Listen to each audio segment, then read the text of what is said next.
What is up, everybody? Janelle here with my UFC 243 prediction video. It's happening this Saturday from Australia, and I'm so excited for this main event. But the entire main card is going to be stacked, so just please make sure you catch it. Now, I'm going to do the predictions just for the main card. Let's go ahead and get into it. First up, what a way to open the card. I'm choosing Holly Holm to beat Raquel Pennington. It should be a great fight. They're both kind of in that point where they really can't afford to lose either one of them. I just think that Holly Holm has more tools on the feet to keep it standing, to keep it in space, and if it does go to the ground, I think she might be a little bit more physically stronger, and she does have good wrestling, although I would give the grappling edge and definitely the submission edge to Raquel Pennington. She's super tough. She has a great chin. So again, this is a good way to open up the card. I'm looking forward to this fight. Of course, Raquel could win, but I am sticking with Holly Holm on this one. Next up, I'm choosing Diego Lima to beat, I keep blanking on his name. I don't know why. It's like the fourth time I've done the video. Luke Jamo. I'm so sorry. I keep blanking. But I'm choosing Diego Lima. I'm choosing Tai Tuivasa to beat Sergey Spivak. I just wouldn't bet against Thai in Australia unless it's a really high level competitor, although I don't know much about Sergey, so we'll see what happens. Although I am dreading the moment that if I get my pick right and Thai does win, he does that little shoey thing that he does with the bear out the foot with the spit and the but I'm picking Tai Tuivasa.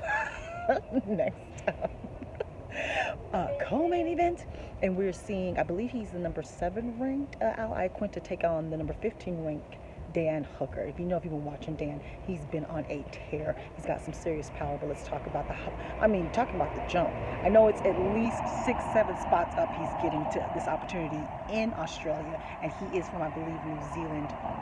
I'm blanking on everything here. Correct me if I'm wrong. So this is a huge opportunity for Dan Hooker. But Al Iaquinta is no joke.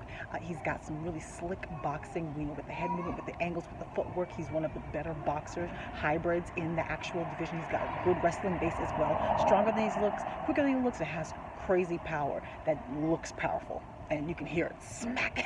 So lots of good combinations, long combinations. Dan is showing that he has more of the same. He's showing he's quite athletic. He has the reach advantage. I've been looking, it seems to be about a 5-inch reach advantage over Al. That's serious. And he fights long. And he is quick. And I think he's very physically strong. I don't know who's going to have the better wrestling, but I know he has wrestling as well. I don't know if he's the underdog. I'm pretty sure he is. So I'm picking the underdog. I'm actually going with Dan Hooker on this. I could be wrong. I believe Al's boxing, I think mentally he's had a higher level of competition for longer. He might have those old wily veteran tricks to pull out. He might be able to confuse him, bait him into bad movement, things of that nature, point his way to a victory. But I am going with Dan Hooker. Now, main event. And the UFC middleweight champion, Mr. Robert Whittaker, taking on the flamboyant, flashy, fantastic UFC middleweight interim champion, Mr. Israel Adesanya, the last style bender. And I know that Robert has a nickname, and I'm sorry, Robert. You don't talk that much, so you don't be blabbing your nickname out there. People don't talk about you that much. I'm sorry, Robert. Okay. I'm so excited for this. As you guys have all known, I love both of these fighters. I love them both. But let's go ahead and talk about the challenger first, out of respect. As you know, I feel about interim belts. It's a placeholder to me, and you can see that by the way they're dealing with this whole Colby situation. How there was even a question whether or not it would be him or Masvidal. What is he the interim champion for? If there's a question, you see what I'm saying? So again, like Tyron Woodley says, that's the boo-boo belt. But anyway, placeholder. And I'm glad that Israel's getting this title shot. He had a fantastic fight against Gastelum. He is a kickboxer first, boxer hybrid. He has some of the quickest hands, quickest feet that we've seen. He's so dynamic and athletic. The quicks come out with no tails. You don't know what angles they're coming from. Spinning attacks, where it be spinning elbows, spinning back fists, that you don't really see those coming as well. He's really unorthodox way where he holds his body weights, the angles he comes over, he's a true example of the artistry of mixed martial arts. He's pretty to watch. Pretty to watch, man. And like I said, he's very unpredictable. He showcases new moves, new skills that he's been learning, and he's learning every day.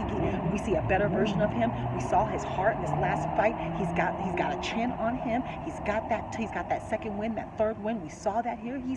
He's ready. I don't think anyone disagrees with him getting this title shot. It is Israel. Now, let's talk about the champ, Mr. Robert Whittaker, who is a black belt in karate, which is why he hits so hard. But he doesn't have that traditional slow, wide stance karate. He's very quick, very light on his feet with that gliding movement. He also has a really kind of underrated wrestling because he doesn't have to use it that much. First off, you don't really see him taken down because he has excellent takedown defense.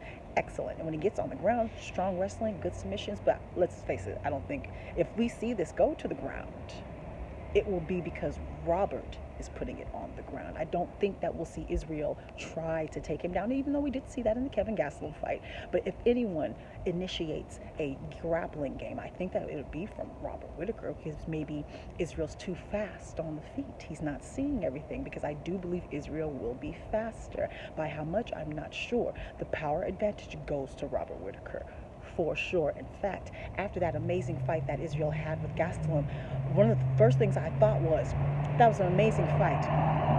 He could show that he could take a punch, except Robert hits way harder than Kelvin Gastelum. And is a stand-up fighter first. Kelvin's a wrestler first. If Kelvin gave you problems,